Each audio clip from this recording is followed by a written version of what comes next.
जी कैफ 7 आज के लेक्चर का आगाज करते हैं। Lecture number 21। आज के लेक्चर में हम एक तो प्रैक्टिस क्वेश्चन डिस्कस करेंगे जो लर्निंग ऑब्जेक्टिव कल हमने पढ़ा, अब जो आज पढ़ेंगे दोनों के प्रैक्टिस क्वेश्चन इस लेक्चर के एंड पे डिस्कस करेंगे हम।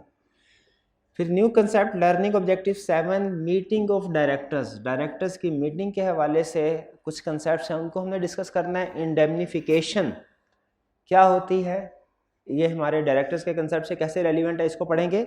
लेकिन आगे नेक्स्ट लर्निंग ऑब्जेक्टिव पे चलने से पहले प्रीवियस लर्निंग ऑब्जेक्टिव में दो तीन चीज़ें हमारी रह गई थी। यानी प्रीवियस लर्निंग ऑब्जेक्टिव हमारा कौन सा था? Powers and duties of directors. तो उसमें हमने पावर्स एंड ड्यूटीज़ तो पढ़ ली थी, लेकिन कुछ उनके कंसेप्ट एक एक दो दो पॉइंट ऐसे थे जो कि हमारे पेंडिंग थे, हम उनको कंप्लीट कर लेते हैं। सबसे पहले पेज 48 पे लर्निंग ऑब्जेक्टिव 6 में जहाँ पे ड्यूटीज़ ऑफ डायरेक्टर्स की बात कर रहा है कि डायरेक्टर्स की ड्यूटीज़ क्या क्या हैं जो डायरेक्टर्स ने लाजमी काम करने हैं। उनके नीचे एंड में हमने लिखा हुआ है, कह रहा है एनी नेग्लिजेंस, डिफॉल्ट और breach of duty by director may be ratified by commission, may be ratified by company through special resolution. यानी ऊपर जो उसने ड्यूटीज़ दी हुई हैं, फर्ज कीजिए अगर कोई डायरेक्टर्स इन ड्यूटीज़ को पूरा नहीं करता किसी ड्यूटी को, ठीक है। For example duties of director में थर्ड पॉइंट है perform his duties with reasonable care, due diligence and shall exercise independent judgement. For example अगर कोई डायरेक्टर केयरलेसनेस के साथ काम करता है जिससे कंपनी को कोई नुकसान हो जाता है। फॉर एग्जाम्पल हमने डायरेक्टर से कहा कि ऐसा करो, हमने रॉ मटेरियल खरीदना है, तुम जाके मार्केट में सर्च करो अच्छा सप्लायर कौन है। उसने मार्केट में जाके पहली दुकान पे जो उसे रेट मिला वही ला के हमें दे दिया जो कि हाई रेट था, जिसकी वजह से कंपनी को नुकसान हुआ। तो ये थोड़ी सी डायरेक्टर की नेग्लिजेंस है। अब इस केस में क्या होगा, असूली तौर पर डायरेक्टर की जो भी नेग्लिजेंस होती है ना, अब इसका जिम्मेदार वो डायरेक्टर खुद है क्योंकि अब उसने अपनी ड्यूटी पूरी नहीं की, यह नुकसान उसको भरना चाहिए। लेकिन लॉ नीचे लिखा हुआ है नुकसान वही भरेगा, लेकिन नीचे लिखा हुआ है उसने लॉ ने कहा है कि कोई भी नेग्लिजेंस, डिफॉल्ट या ब्रीच ऑफ ड्यूटी होगी डायरेक्टर कंपनी इसे रेटिफाई कर सकती है स्पेशल रेजोल्यूशन के साथ। अगर मेंबर्स चाहें तो स्पेशल रेजोल्यूशन पास करके डायरेक्टर्स को इस चीज की माफी दे सकते हैं। यानी अगर डायरेक्टर्स अपनी ड्यूटी में किसी किस्म का डिफॉल्ट करता है, कोई नेग्लिजेंट बिहेवियर शो करता है जिसकी वजह से कंपनी को नुकसान हो, तो अगर मेंबर्स चाहें तो उससे नुकसान पूरा करवा लें और अगर चाहें तो उसे माफ कर दें। लेकिन माफ करने के लिए कंडीशन क्या है? स्पेशल रेजोल्यूशन पास करनी पड़ेगी और कमीशन में स्पेसिफाई रिस्ट्रिक्शन, कमीशन इस पे कुछ रिस्ट्रिक्शन स्पेसिफाई कर सकता है। जैसे फॉर एग्जाम्पल डायरेक्टर ने कोई ऐसा एक्ट किया है जो कि लॉ की वायलेशन है, तो कमीशन कहेगा अब सिर्फ मेंबर्स के माफ करने से कुछ नहीं होगा, अब मैं भी माफ करूंगा तो फिर बात बनेगी। तो कुछ चीजें ऐसी हैं जिनके ऊपर कमीशन ने रिस्ट्रिक्शन लगा दी कि ये सिर्फ मेंबर्स के रेटिफाई करने से नहीं होगा काम, बल्कि इसके लिए मेरी भी कुछ अप्रूवल्स या पेनल्टीज को पूरा करना पड़ेगा। रेटिफिकेशन का मतलब समझ आया आपको क्या है? रेटिफिकेशन का मतलब क्या है कि हाँ अप्रूव करना सब्सिक्वेंटली एक्ट, ठीक है। यानी पहले जो अनऑथोराइज्ड एक्ट डायरेक्टर ने किया है उस अनऑथोराइज्ड एक्ट को बाद में सब्सिक्वेंटली प्रूव कर देना। ये लाइन समझ आ गई इसका क्या मतलब है? फिर इसके बाद आगे शुरू होती थी पावर्स। पावर्स में हमने दो तरह की पावर्स पढ़ी। कौन कौन सी दो तरह की? एक वो जो डायरेक्टर्स पावर एक्सरसाइज कर सकते हैं जनरल मीटिंग शेयर होल्डर्स की अप्रूवल के बगैर, और दूसरी वो पावर्स जो कि शेयर होल्डर्स की अप्रूवल के साथ कर सकते हैं। पहले हेडिंग थी powers which can be exercised bye board without obtaining approval in general meeting. इसके एंड पे लिखा हुआ है कि एक लिस्टेड कंपनी, अच्छा ऊपर कहीं लिखा हुआ है कि डायरेक्टर्स बिजनेस के एसेट्स वगैरह सेल कर सकते हैं, अंडरटेकिंग सेल कर सकते हैं, ये भी लिखा हुआ है। अंडरटेकिंग और एसेट में क्या फर्क होता है? अंडरटेकिंग वो पूरा ग्रुप है, पूरा कोई प्रोजेक्ट या पूरा ग्रुप ऑफ एसेट्स को डिस्पोज कर। तो अंडरटेकिंग वाला पॉइंट कहां पे था बताइए? पॉइंट, हाँ जी बिल्कुल, powers which can be exercised by board after obtaining approval in general meeting. यानी इसके लिए जनरल मीटिंग की अप्रूवल चाहिए होगी, ठीक है। अच्छा यहां पे नीचे कह रहा है ऑथराइजेशन फॉर सच पावर्स में भी स्पेसिफिक टू ट्रांजैक्शन और में भी, यानी जिन ट्रांजैक्शंस के लिए मेंबर्स की अप्रूवल चाहिए मेंबर्स अप्रूवल देंगे। मेंबर्स ट्रांजैक्शन टू ट्रांजैक्शन भी अप्रूवल दे सकते हैं, मेंबर जनरल अप्रूवल भी दे सकते हैं। जनरल अप्रूवल का फर्क मतलब क्या है कि जैसे फर्ज कीजिए सेल और dispose of subsidiary of the company, किसी सब्सिडरी को डिस्पोज करने के लिए मेंबर्स की अप्रूवल चाहिए, मेंबर्स, अगर फर्ज कीजिए कंपनी की 5 सब्सिडरीज हैं, मेंबर्स इस तरह भी अप्रूवल दे सकते हैं डायरेक्टर्स को। अच्छा, हमारी 5 सब्सिडीज हैं A B C D E, आप A को डिस्पोज कर सकते हैं। मेंबर्स अगर ये अप्रूवल देंगे, ये स्पेसिफिक अप्रूवल कहलाएगी, ठीक है। और अगर मेंबर्स ये अप्रूवल दें कि आप कोई भी सब्सिडरी जिसको आप मुनासिब समझे उसको डिस्पोज कर सकते हैं, ये जनरल अप्रूवल जरा डेंजरस होती है, क्योंकि इसका मतलब यह है कि आपने एक तरह से ओपन पावर दे दी डायरेक्टर्स को। लेकिन लॉ कहता है कि मेंबर्स चाहे ऑथराइजेशन ऑफ सच पावर में भी स्पेसिफिक टू ट्रांजैक्शन और में भी जनरल, और फिर लेकिन चाहे स्पेसिफिक हो जनरल हो, इसका वैलिडिटी पीरियड क्या होगा, 1 ईयर। यानी मेंबर ने जो अप्रूवल दी, डायरेक्टर ने उस अप्रूवल के 1 साल के अंदर अंदर उस एक्ट को कंप्लीट करना है। अगर सब्सिडी की डिस्पोजल की अप्रूवल थी तो 1 साल के अंदर अंदर सब्सिडी को डिस्पोज करना है। अगर 1 साल गुजर गया तो फिर पावर खत्म, फिर दोबारा जनरल मीटिंग की अप्रूवल लेनी पड़ेगी। ये वाला पॉइंट भी समझ आ गया? पावर्स पे कैन बी एक्सरसाइज जी। फिर इसके बाद powers which can be exercise by board without obtaining approval in general meeting, उसमें लिखा further a listed company can not sell और डिस्पोज अंडरटेकिंग। ये बात समझ आई? ये पॉइंट पे पहुंच गए? इसमें क्या बता रहा है, इसमें कह रहा है ये असल में ऊपर होने की बजाय ना ये पॉइंट नीचे होता तो ज्यादा बेहतर था। पावर्स ऑफ डायरेक्टर्स में लास्ट ये नीचे 14 पॉइंट्स के बाद नीचे, ठीक है।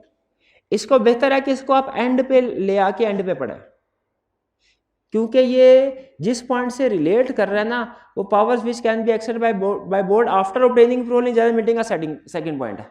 सेकंड पॉइंट में क्या कह रहा है कि डायरेक्टर्स कैन सेल, लीज और अदरवाइज डिस्पोज ऑफ अंडरटेकिंग, ठीक है। इसके लिए अगर डायरेक्टर किसी अंडरटेकिंग को डिस्पोज करना चाहते हैं, उसके साइजेबल पार्ट को क्या डिस्पोज, अच्छा ध्यान में रखिए, सिंपल एसेट को डिस्पोज करना है ना, जनरल मीटिंग की अप्रूवल की जरूरत नहीं। ग्रुप ऑफ एसेट्स को अंडरटेकिंग को डिस्पोज करना है, जनरल मीटिंग की अप्रूवल की जरूरत है, या मोर देन 25% को। लेकिन अगर बाज़ औक़ात होता है कंपनीज के कुछ प्रोजेक्ट्स होते हैं 5-7, ठीक है, एक आधा प्रोजेक्ट खत्म हो भी जाए प्रॉब्लम कोई नहीं है। जैसे कोक है फॉर एग्जांपल, आप उसका कोई वो जो चिप्स वाला अंडरटेकिंग है उसको डिस्पोज कर भी दे, क्या मेन जो उनका जो पेप्सी की अगर एग्जांपल ले, जो पेप्सी कंपनी है मेन, उसकी सर्वाइवल पे कोई डाउट क्रिएट होगा नहीं, क्योंकि वो उनका मेन प्रोजेक्ट नहीं है। लेकिन अगर आप कोई ऐसी अंडरटेकिंग डिस्पोज करना चाहें जो कि मेन हो, फॉर एग्जांपल स्टिंग नहीं पेप्सी, कोई आगे जी पेप्सी जो सॉफ्ट ड्रिंक, इसके अंडरटेकिंग को डिस्पोज करना है, तो वो ये कहता है कि यहाँ पे इसके लिए एक तो आपको मेंबर्स की अप्रूवल की जरूरत होगी, और उसके साथ साथ आप तब तक इसको डिस्पोज नहीं कर सकते जबकि पास एक अल्टरनेट वायबल प्लान ना होगा कि इसको डिस्पोज करने के बाद फिर कंपनी को कैसे चलाना। अगर अल्टरनेट वायबल प्लान है तो फिर डिस्पोज कर सकते हैं, वरना नहीं। कुछ समझ आई? नहीं समझ आई? फिर से शुरू करते हैं। पहली चीज मुझे बताइए, डायरेक्टर्स अगर चाहें तो कंपनी के फिक्स एसेट्स को बाय या सेल कर सकते हैं, कोई प्रॉब्लम तो नहीं इसमें। अच्छा, अगर सेल करना है सिंगल एसेट को, वैल्यू उसकी बहुत ज्यादा लेकिन है सिंगल एसेट, मेंबर्स की अप्रूवल की जरूरत है नहीं। एक स्टेप ऊपर चलते हैं, हमने एक सिंगल एसेट को नहीं, अंडरटेकिंग को सेल करना, डिस्पोज करना है, या उस अंडरटेकिंग उस प्रोजेक्ट के 25% से ज्यादा एसेट्स को डिस्पोज करना है। अब डायरेक्टर कर सकते हैं, अब कर सकते, लेकिन अब एक कंडीशन ऐड होगी, क्या कि किसकी अप्रूवल चाहिए, जनरल मीटिंग की। अब इसको मजीद ऊपर लेके चले कि अंडरटेकिंग को डिस्पोज करना है, लेकिन ऐसी अंडरटेकिंग को जिसको डिस्पोज किया तो कंपनी के ऑपरेशंस खत्म हो जाएंगे, कंपनी वाइंड अप हो जाएगी, ऐसी अंडरटेकिंग को भी डिस्पोज कर सकते हैं। यस, इसके लिए फिर 2 कंडीशन है। पहली कंडीशन क्या, मेंबर्स की अप्रूवल हो। दूसरी कंडीशन क्या, अल्टरनेट वायबल प्लान भी होना चाहिए कि कंपनी अब आइंदा अपना काम कैसे चलाएगी। ये बात समझ आई? एक ही एसेट का जो उसमें प्रॉब्लम नहीं है, वो डायरेक्टर डिस्पोज कर सकते हैं, वो की प्रॉब्लम है। 25% टोटल अंडरटेकिंग की वैल्यू के, उस टोटल प्रोजेक्ट के। देखिए हर प्रोजेक्ट के ना ये चीज समझिए, हर प्रोजेक्ट के अपने अलग-अलग एसेट्स होते हैं, अपनी अलग-अलग मशीनरी होती है। तो अगर आप किसी प्रोजेक्ट की 25% या उससे ज्यादा मशीनरी को सेल करना चाहते हैं तो वो प्रोजेक्ट, वो अंडरटेकिंग सिग्निफिकेंटली इफेक्ट होगी। इसीलिए उसने कहा मेंबर्स की अप्रूवल लो। और अगर आप वो अंडरटेकिंग ऐसी हो जो मेन अंडरटेकिंग है तो फिर तो पूरी की पूरी कंपनी इफेक्ट होगी। उसके लिए मेंबर्स की अप्रूवल के साथ साथ अल्टरनेट प्लान ऑफ बिजनेस भी लेके आओ कि इसको खत्म कर रहे हैं तो इसकी जगह पे फिर किस चीज को चलाएंगे। ये बात समझ आ गई? ठीक है, नेग्लिजेंट एक्ट वाली बात समझ आ गई? रेटिफाई किया, डायरेक्टर के नेग्लिजेंट एक्ट को रेटिफाई किया जा सकता है कैसे?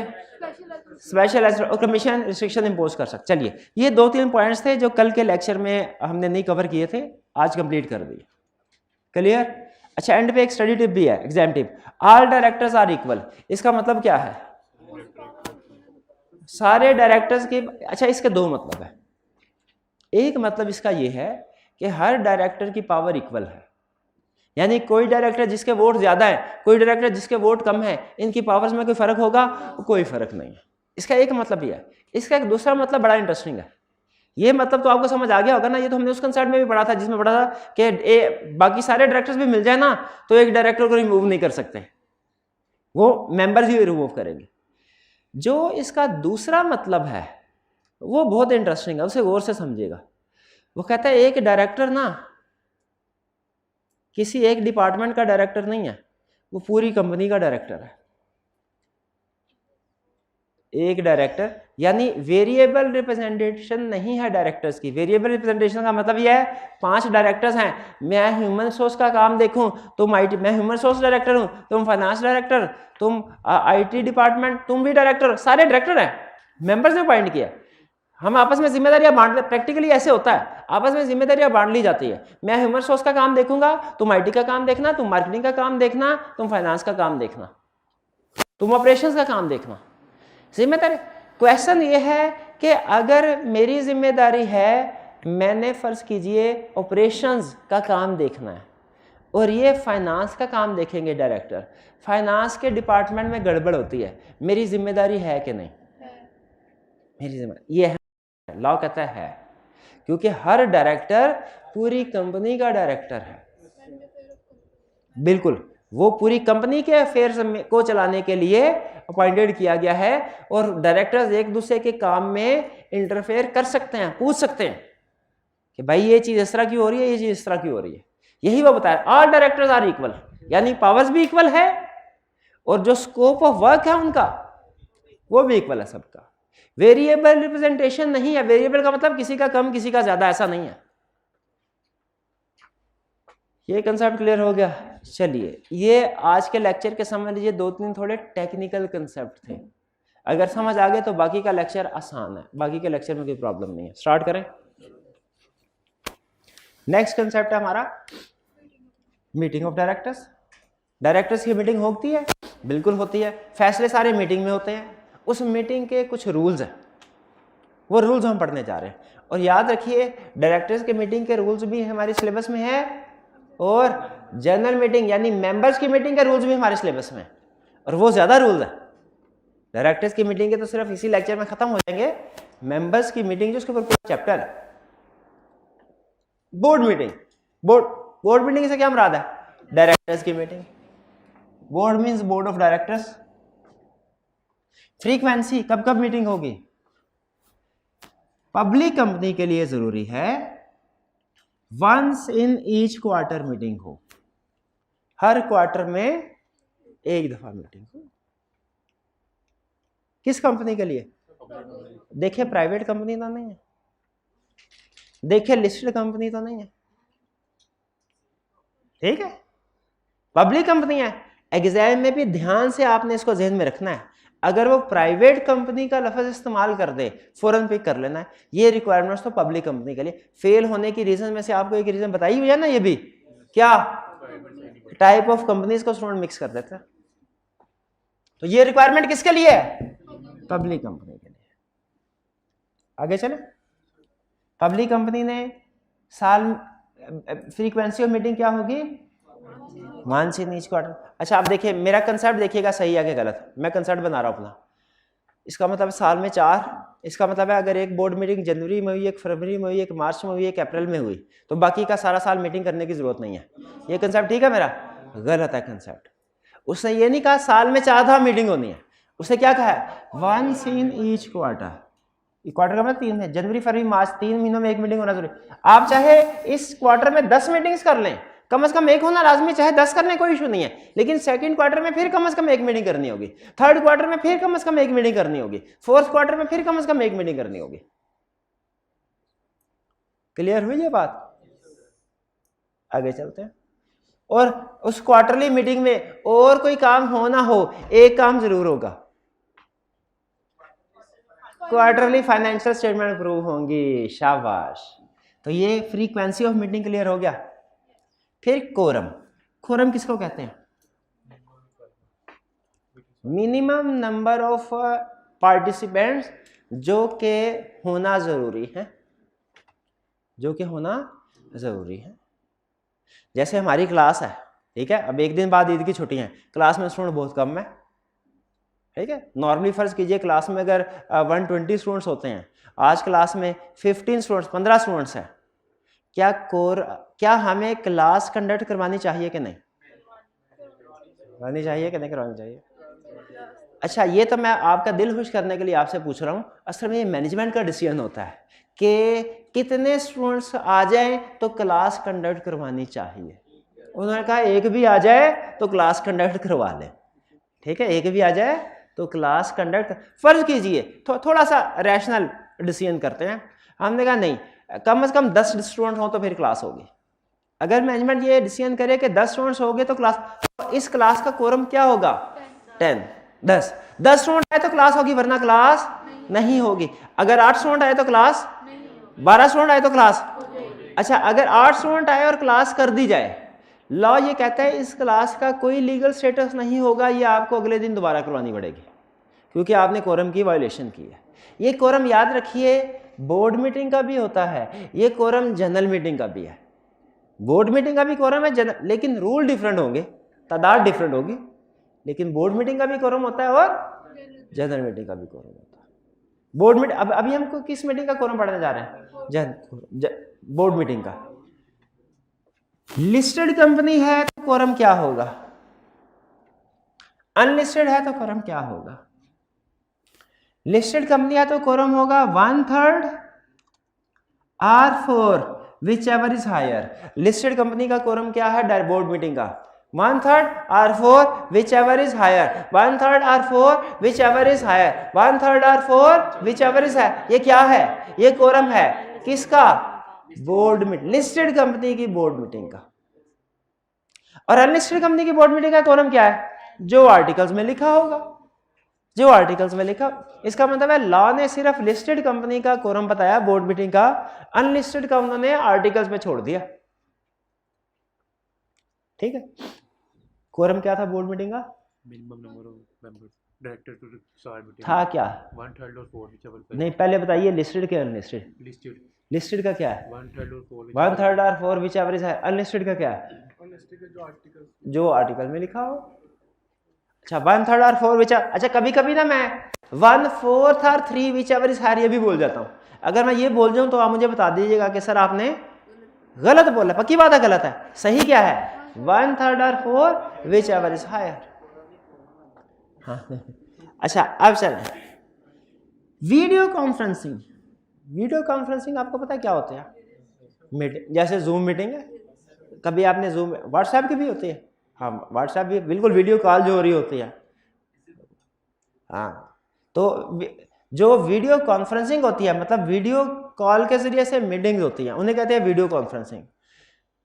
लॉ ये कहता है कि बाज़ औक़ात डायरेक्टर्स बहुत से, और मेंबर्स की मीटिंग में भी यही रूल है, वो बहुत से शहरों में बैठे हुए हैं, मीटिंग कॉल की गई उनकी बोर्ड की कराची में, लेकिन वो कोई लाहौर बैठा हुआ है, कोई पेशावर बैठा हुआ, वो कराची में नहीं आ सकते। तो अब क्या करें? जो कराची में डायरेक्टर्स हैं वो कराची ऑफिस में आके इकट्ठे हो जाए, और साथ ही वीडियो कॉन्फ्रेंसिंग के जरिए से बाकी के डायरेक्टर्स भी मीटिंग में पार्टिसिपेट कर लें। आपने अगर कभी ICAP के कोई कॉन्फ्रेंस अटेंड की हो, सेशन अटेंड किया हो, ICAP जो रिवीजन सेशन वगैरह कंडक्ट करवाता है, तो आपने देखा होगा कि सेशन कंडक्ट हो रहा होता है फॉर एग्जांपल अगर लाहौर में, लेकिन डिफरेंट सिटीज़ के स्टूडेंट्स भी कनेक्टेड होते हैं, वो वीडियो देख भी रहे होते हैं, वो सवाल भी पूछ रहे होते हैं। कैसे वो मीटिंग को अटेंड कर रहे होते हैं? वीडियो कॉन्फ्रेंसिंग के ज़रिए से। तो अगर मीटिंग हो रही हो, लेकिन याद रखिए वीडियो कॉन्फ्रेंसिंग के लिए ज़रूरी है मीटिंग कंडक्ट हो रही हो, आप रिमोट एरिया से कनेक्टेड हो जाएंगे वीडियो कॉन्फ्रेंसिंग के ज़रिए से। क्वेश्चन मेरा बिल्कुल सिंपल और एक, वीडियो कॉन्फ्रेंसिंग के ज़रिए से जो लोग मीटिंग में पार्टिसिपेट करते हैं उन्हें मीटिंग में प्रेजेंट समझना चाहिए कि नहीं समझना चाहिए? इसीलिए तो वीडियो कॉन्फ्रेंसिंग करवाई गई है ताकि वो मीटिंग में हिस्सा ले ले, वो प्रेजेंट होंगे, वो 1/3 और 4 इस गिनती में गिने जाएंगे कि नहीं गिने जाएंगे? बिल्कुल गिने जाएंगे। वीडियो कॉन्फ्रेंसिंग में लोगों को जो पार्टिसिपेट करेंगे इंक्लूड किया जाएगा, ठीक है। लेकिन एक चीज हमें रखेगा, मीटिंग होगी तो वीडियो कॉन्फ्रेंसिंग होगी, मीटिंग ही नहीं होगी तो वीडियो कॉन्फ्रेंसिंग भी नहीं। ये बात समझ आ रही है? मीटिंग होगी तो वीडियो कॉन्फ्रेंसिंग होगी, मीटिंग नहीं होगी तो वीडियो कॉन्फ्रेंसिंग भी नहीं होगी। ये ध्यान में रखिएगा। केस स्टडी में पॉइंट उठाना है मैंने इस लाइन की बेस पे। कोरम फॉर कैजुअल वैकेंसी एक लिस्टेड कंपनी है, उसके मिनिमम अगर उसके डायरेक्टर्स की तादाद मिनिमम से भी कम हो जाए, जैसे अनलिस्टेड कंपनी है, उसके मिनिमम कितने डायरेक्टर्स होने चाहिए? 3 और लिस्टेड के? पक्की बात है।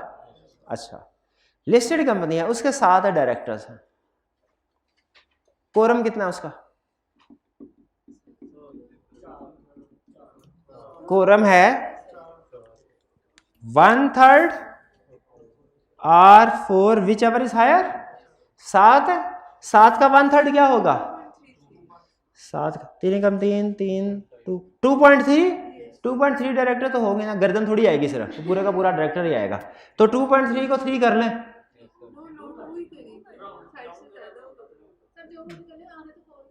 हाँ जो लेकिन फिर भी 2.3 है। अब मुझे ये बताइए, रूल के मुताबिक 1/3 और 4 विच एवर इज हायर है ना। 1/3 क्या आता है? 2.3 आता है ना, 2.33। मैं आपसे पूछना ये चाहता हूं, 2.33 और 4 विच एवर इज हायर करे, या 2 और 4 विच एवर इज हायर करे, या 3 और 4 विच एवर इज हायर करे। पहली चीज तो ये जहन में रखिएगा, राउंडिंग ऑफ तो लाजमी होगी, आधा डायरेक्टर नहीं आएगा, आधा डायरेक्टर मीटिंग में नहीं आएगा। या तो 2 होंगे या 3 होंगे। तो मुझे बताइए, इसको 2 करें या 3 करें? इसको राउंड ऑफ करना है हमेशा अपवर्ड राउंड ऑफ करना है। 3 और 4 विच, तो ये अगर 7 टोटल डायरेक्टर्स हैं तो कंपनी का कोरम क्या होगा? 4, ठीक है। फर्ज कीजिए 7 डायरेक्टर्स कहीं जा रहे थे किसी जगह पे, रोड एक्सीडेंट हुआ, 4 की डेथ हो गई। अब इस कंपनी की ताक़यामत बोर्ड मीटिंग नहीं हो सकती, कोरम कम हो गया। कोरम क्या था? 1/3 और 4 विच एवर इज हायर, यानी 4 डायरेक्टर तो कम से कम होने चाहिए, और ये कितने डायरेक्टर है बाकी? 3। अब इसकी मीटिंग कभी हो सकती है? मीटिंग नहीं हो सकती तो कैजुअल वैकेंसी भी फिल नहीं हो सकती। कैजुअल वैकेंसी फिल नहीं हो सकती तो कंपनी के मामलात भी नहीं चलेंगे, कंपनी तो फारिग हो गया कि नहीं हो गया। स्पेसिफिकली इस सिचुएशन के लिए लॉ ने एक रास्ता खोला है। लॉ ने कहा है अगर कभी कैजुअल वैकेंसी अराइज हो जाए और रिमेनिंग डायरेक्टर्स की तादाद मिनिमम से कम हो जाए, तो आप डायरेक्टर्स की तादाद पूरी करने के लिए, यानी कैजुअल वैकेंसी फिल करने के लिए जितने भी डायरेक्टर बाकी बच गए वही कोरम समझे जाएंगे। यानी for this specific purpose, casual vacancy को फिल करने के लिए 7 में से 4 की डेथ होगी, बाकी 3 हो गए। असूली तौर पे 4 होने चाहिए कोरम में, लेकिन 3 भी मीटिंग कंडक्ट कर सकते हैं। लेकिन उस मीटिंग में सिर्फ एक काम होगा, क्या? कैजुअल वैकेंसी फिल होगी। कैजुअल वैकेंसी फिल हो गई तो फिर उसके बाद बाकी के जो मीटिंग्स और मामलात होंगे वो फिर रूल के मुताबिक चलेंगे। सातों मर जाए तो फिर जो जो भी आर्टिकल्स में लिखा है वो करेंगे। इसका जवाब लाने नहीं दिया हुआ। फिर शेयर होल्डर्स बेसिकली आके उनकी जगह पे नया बोर्ड इलेक्शन करवा लेंगे। ये क्लियर हो गया। कोरम। अब आगे चलते हैं, रेजोल्यूशन थ्रू सर्कुलेशन। वो आप भी थे क्लास में और जिंदा थे। ओहो, बताए बताए बताए। कोमे में चला जाए डायरेक्टर। हाँ जी हाँ। अच्छा मुझे ये बताइए, आप एकदम कोमा से कैसे जागे? अच्छा, वही तरीकाकार हम डायरेक्टर में भी अप्लाई करेंगे। आप फिर से सो जाए, आप सोए हुए अच्छे लग रहे थे। नहीं, कोमा में चलने फिर भी वही असूल है, क्योंकि हमने पढ़ा था जो अनसाउंड माइंड कोमे में चला गया तो अनसाउंड माइंड हो गया, और अनसाउंड माइंड हो गया तो कैजुअल वैकेंसी राइज हो गई। वो तो सेम केस आ गया ना, डिस्क्वालीफाइड हो जाता ना पर्सन ऑफ अनसाउंड माइंड। चलिए अच्छा आगे चलते हैं। रेजोल्यूशन थ्रू, ये बहुत अहम कंसेप्ट है, resolution through circulation. Exactly similar concept members वाले टॉपिक में भी आएगा। कंसेप्ट क्या भला? रेजोल्यूशन थ्रू, रेजोल्यूशन किसको कहते हैं? डिसीजन। बोर्ड मीटिंग में डिसीजन करना है, क्या सिंपल मेजॉरिटी से होगा, लेकिन मीटिंग होगी तो डिसीजन मेकिंग होगी ना। अगर फर्ज कीजिए मीटिंग ही नहीं प्लान,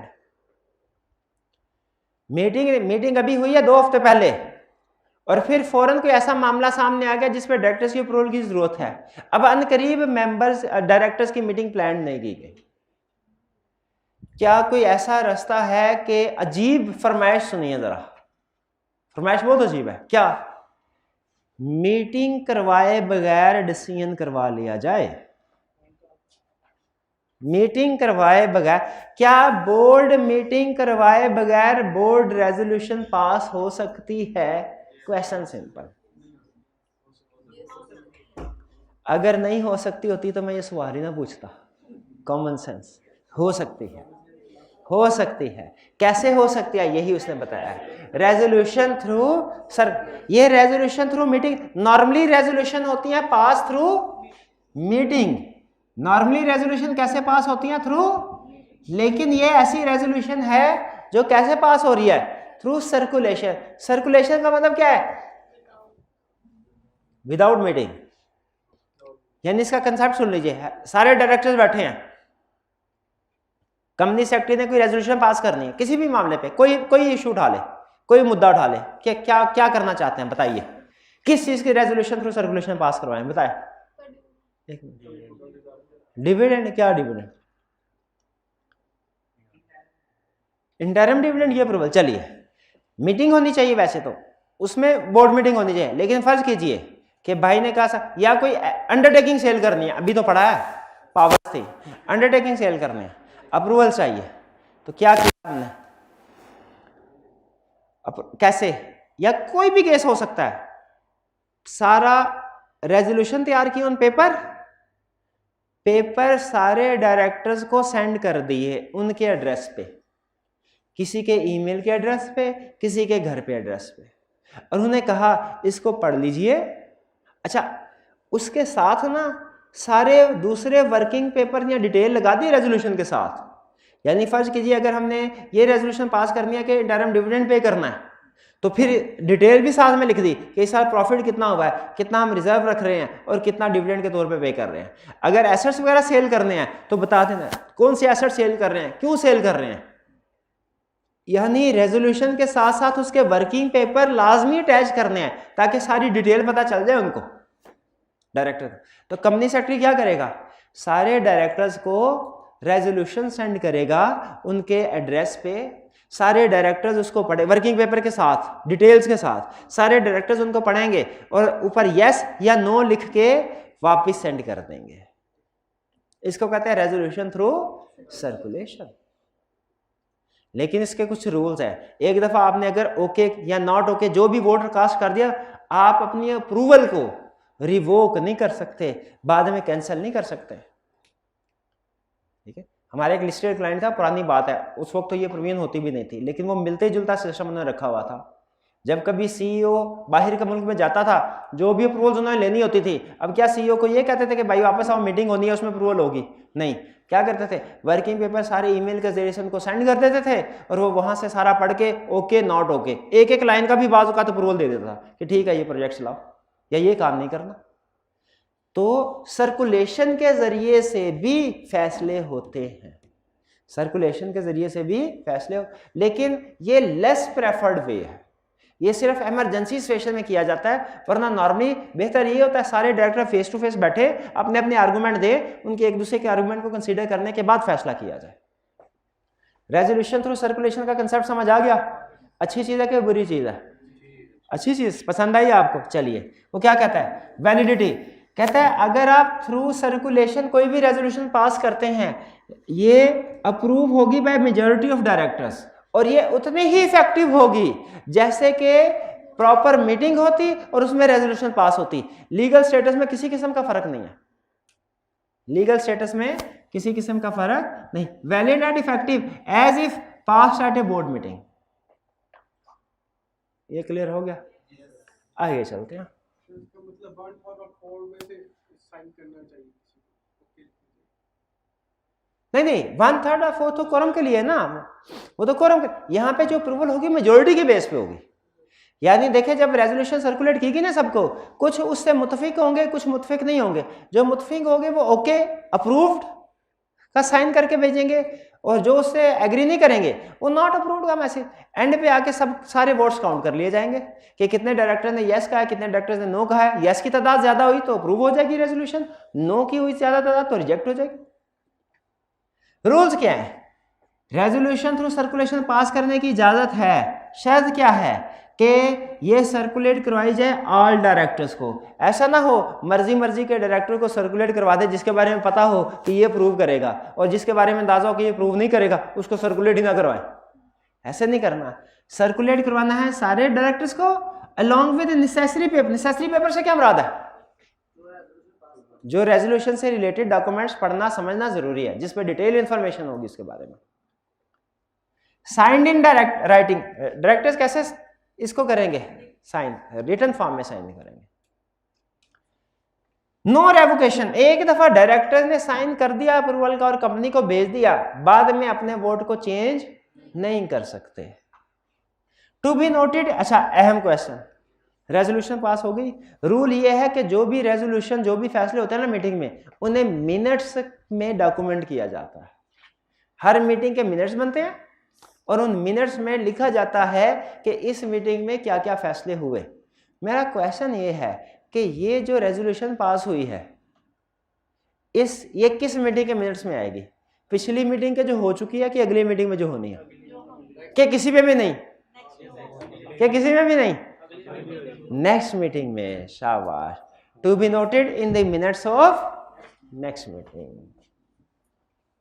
ये समझ आती है बात भाई, क्लियर? आगे चलते हैं।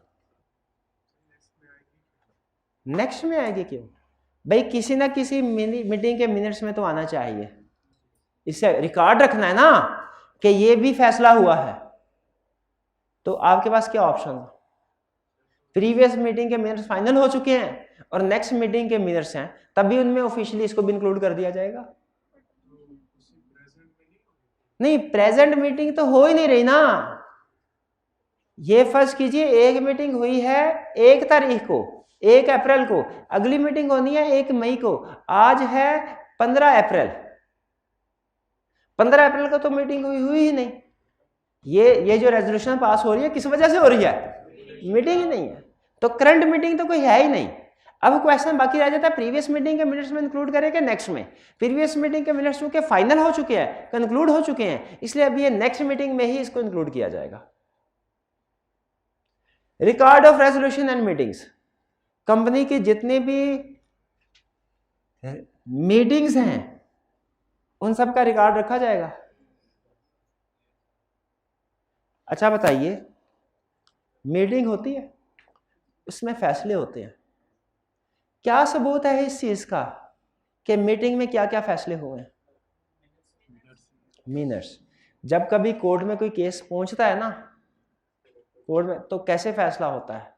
अब जैसे पिछले दिनों आपने देखा वो फॉरेन कंट्री से धमकी आई, वो मीटिंग बैठी थी उसके ऊपर, अब उस मीटिंग में कोर्ट कोई जज तो नहीं बैठा हुआ था, जज ने कैसे फैसला किया, जो भी जज थे कंसीडर कर, कैसे कि सिक्योरिटी थ्रेट उधर डिस्कस हुआ था कि नहीं हुआ था, कैसे फैसला किया, मिनट्स को देख के। हर मीटिंग के मिनट्स बनते हैं, ये ज़हन में रखिए, दुनिया में हर मीटिंग के मिनट्स बनते हैं और बनने चाहिए। उस तरह कंपनी के लिए लाजमी है वो अपनी हर मीटिंग के मिनट्स बनाए। और मीटिंग के साथ उसने इंटरेस्टिंगली एक और वर्ड ऐड किया है, वो क्या है, रेजोल्यूशन। जब मीटिंग के मेरा क्वेश्चन सिंपल ही है आपसे, जब मीटिंग के मिनट्स बन रहे हैं तो रेजोल्यूशन तो मीटिंग्स में ही पास होती है ना, तो रेजोल्यूशन का रिकॉर्ड भी ऑटोमेटिकली बन रहा होगा। रेजोल्यूशन को अलग से लिखने की क्या जरूरत थी, क्योंकि कुछ रेजोल्यूशन ऐसी होती है जो मीटिंग के बगैर भी पास होती है, ये अभी हमने पढ़ा। तो कह रहा है कि जो भी मीटिंग्स हुई है या जो भी रेजोल्यूशन पास हुई है मीटिंग में या मीटिंग के अलावा, उन सब का रिकॉर्ड रखा होना चाहिए कि नहीं, ताकि पता चले मीटिंग में क्या फैसले हुए हैं। असूल क्या है, every company shall keep record, किस चीज का रिकॉर्ड, मीटिंग का और रेजोल्यूशन का। कहां पे, एट रजिस्टर्ड ऑफिस। ठीक है, इस रिकॉर्ड को, यानी मिनट्स होंगे, इसको साइन कौन करेगा, चेयरमैन। चेयरमैन साइन करेगा तो समझा जाएगा ये वाले मिनट्स फाइनल है, अप्रूवल के तौर पे। इन मिनट्स की कॉपी हर डायरेक्टर को भेजी जाएगी with in 14 days of meeting. अच्छा ये नोट कीजिए, जब हम मेंबर्स वाले सेक्शन में जाएंगे ना, उसमें भी सेम रूल होगा। क्या, कि मेंबर्स की जितनी भी मीटिंग्स हैं उनके मिनट्स बनाए जाने चाहिए, उनके मिनट्स रजिस्टर्ड ऑफिस में होने चाहिए, लेकिन उसमें लिखा रहेगा कि मेंबर्स अगर रिक्वेस्ट करे ना तो फिर उसको मिनट्स की कॉपी भेजनी है, वरना उसको मिनट्स की कॉपी नहीं देनी। लेकिन यहां पे नोट कीजिए क्या कह रहे हैं कि डायरेक्टर्स कहे या ना कहे, बोर्ड मीटिंग के 14 दिन के अंदर अंदर उसको मिनट्स की कॉपी सेंड कर देनी है, और फिर इसको संभाल के रखना है। कब तक, फिजिकल फॉर्म में 10 साल तक। फिजिकल फॉर्म का क्या मतलब है, हार्ड फॉर्म में, बुक फॉर्म में, रजिस्टर्ड फॉर्म में, और इलेक्ट्रॉनिकली परमानेंट, यानी हमेशा के लिए। सॉफ्ट कॉपी की शक्ल में हमेशा के लिए, जैसे आईकैप की बुक है ना, सॉफ्ट कॉपी में भी है, हार्ड फॉर्म में भी है। हार्ड फॉर्म में आप कितना, शायद 6 महीने, ज्यादा से ज्यादा साल संभाल पाते होंगे, इससे ज्यादा नहीं संभाल पाते। लेकिन सॉफ्ट कॉपी में उसकी जो बुक है वो आप साल तक संभाल सकते हैं, सेव करना ना कंप्यूटर में, खत्म। तो इलेक्ट्रॉनिकली, यानी जैसे आईकैप की ई बुक है, इलेक्ट्रॉनिक मिनट्स को मेंटेन करना है, प्रिजर्व करना है, कितने अरसे तक, हमेशा के लिए, ताक़यामत। और यानी जब तक कंपनी है, जब तक कंपनी है। और फिजिकली कब तक, क्लियर हुआ कुछ, ये परमानेंट के लिए 10 साल के लिए। क्योंकि बाज़ औक़ात ऐसा होता है 2, 3, 4 साल के बाद भी कोई केस आ जाता है कि जी वो जो फैसला हुआ था ना, क्योंकि इसमें देखिए, इसमें जो डिसीजन होते हैं ना वो लॉन्ग टर्म होते हैं। जैसे बोर्ड ऑफ डायरेक्टर क्या डिसीजन करेंगे, हमें ये मेजर प्रोडक्ट जो है वो लॉन्च करनी चाहिए, तो हो सकता है जिस दिन डिसीजन किया प्रोडक्ट लॉन्च करने का, उसके बाद 2, 3, 4, 5 साल लग जाए। तो सम टाइम ऐसा होता है कि बाद में देखने की जरूरत पड़ती है कि जब बोर्ड ने फैसला किया था तो किस चीज़ की अथॉरिटी दी थी। ठीक है, तो चूंकि बोर्ड ऑफ डायरेक्टर्स की मीटिंग में जो डिसीजन होते हैं वो लॉन्ग टर्म होते हैं, इसीलिए इसको मेंटेन करने के लिए भी उन्होंने टाइम दिया। वैसे मेंबर्स की मीटिंग के जो डिसीजन होते हैं वो लॉन्ग टर्म होते हैं, वो इससे भी ज़्यादा लॉन्ग टर्म होंगे, शाबाश। तो फिर क्या वो 20 साल तक मेंटेन करने होंगे, हैं? चल मैं भी शायद। रेजोल्यूशन थ्रू सर्कुलेशन क्लियर हो गया। Next, indemnification for negligence. Indemnification for concept study कर ले, कंप्लीट कर ले इसको। अच्छा क्लास चलिए ठीक है, इसको फिर कल कर लेते हैं। ठीक है, आज हम यहाँ तक अब कंप्लीट, मेन कंसेप्ट हमारा क्लियर हो गया बोर्ड मीटिंग वाला। अच्छा आपने फिर ऐसा करना है, जो लर्निंग ऑब्जेक्टिव हमने पढ़े ना, एक कल वाला उसका एक क्वेश्चन है और आज वाला है, इसको रिटन फॉर्म में आपने अटेम्प्ट करके लाना है।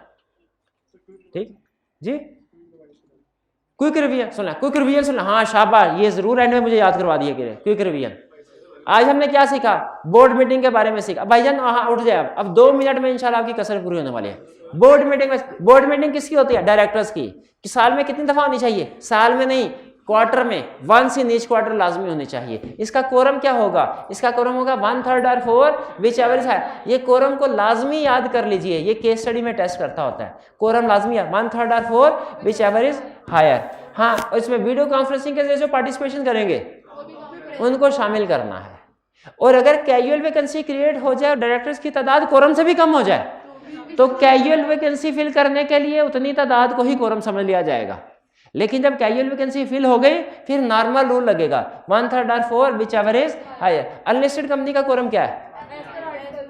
As per article. और लिस्टेड कंपनी का 4 विच एवर इज हायर। फिर इसके बाद रेजोल्यूशन थ्रू सर्कुलेशन, ये कब पास होती है? जब मीटिंग कंडक्ट ना करवानी। बाज़ औक़ात ऐसा होता है मीटिंग के बगैर कोई फैसला करना होता है तो रेजोल्यूशन थ्रू सर्कुलेशन काम आती है। याद रखिए यही कंसेप्ट हमें मेंबर्स की मीटिंग में भी काम देगा, इसलिए इसको अच्छे तरीके से आपने याद करना है। वैलिडिटी, इसमें ये ऐसे ही वैलिड है जैसे कि बोर्ड मीटिंग में कोई रेजोल्यूशन पास होती। इसके रूल्स क्या हैं? रूल्स क्या हैं? ये सर्कुलेट की जाएगी सारे डायरेक्टर्स को, रेजोल्यूशन के साथ नेसेसरी वर्किंग पेपर जो इसको जस्टिफाई करवाने के लिए जरूरी है वो भी अटैच किए जाएंगे। डायरेक्टर्स को रिटर्न फॉर्म में साइन करेंगे, साइन करने के बाद डायरेक्टर्स को रिवोक नहीं कर सकते और ये नेक्स्ट मीटिंग के मिनट्स में इंक्लूड किया जाएगा। रिकॉर्ड्स मीटिंग्स का संभाल के रखना है ताकि पता चले मीटिंग में क्या हुआ। बिल्कुल, कहाँ रखना है? रजिस्टर्ड ऑफिस में। कौन साइन करेगा इस रिकॉर्ड के अप्रूवल के तौर पे? चेयरमैन साइन करेगा। डायरेक्टर को भिजवाना है क्या? कब? 14 डेज ऑफ मीटिंग, चाहे वो कहें चाहे ना कहें उनको रिकॉर्ड भिजवा देना है। संभालना कब तक है? फिजिकली 10 साल तक, इलेक्ट्रॉनिकली परमानेंट। और ये जहन में रखिएगा ये तकरीबन सारा कंसेप्ट हमारा मेंबर्स वाले टॉपिक में भी आएगा। थोड़ा सा शायद किसी जगह पे फर्क हो, यानी अभी हमें पता नहीं है, लेकिन मे भी जब हम वहाँ जाएं तो वहाँ के minutes of the members meeting भी संभाल के रखने हैं, फिजिकली 20 साल तक और इलेक्ट्रॉनिकली पर मे भी अभी पता नहीं, अभी उधर जाएंगे तो फिर पता चलेगा। क्लियर हो गया जी? याद कर लेंगे। आज के लेक्चर में सबसे अहम चीज़ बता रहा हूँ, कोरम लिस्टेड कंपनी का और रूल्स और फिर इसके बाद ये प्रिजर्व कितने अरसे तक करना है। ये 3 चीज़ें आज के लेक्चर में सबसे अहम थी। ठीक है जी, चलिए आज का लेक्चर यहाँ पे ख़त्म करते हैं। अल्लाह हाफिज़।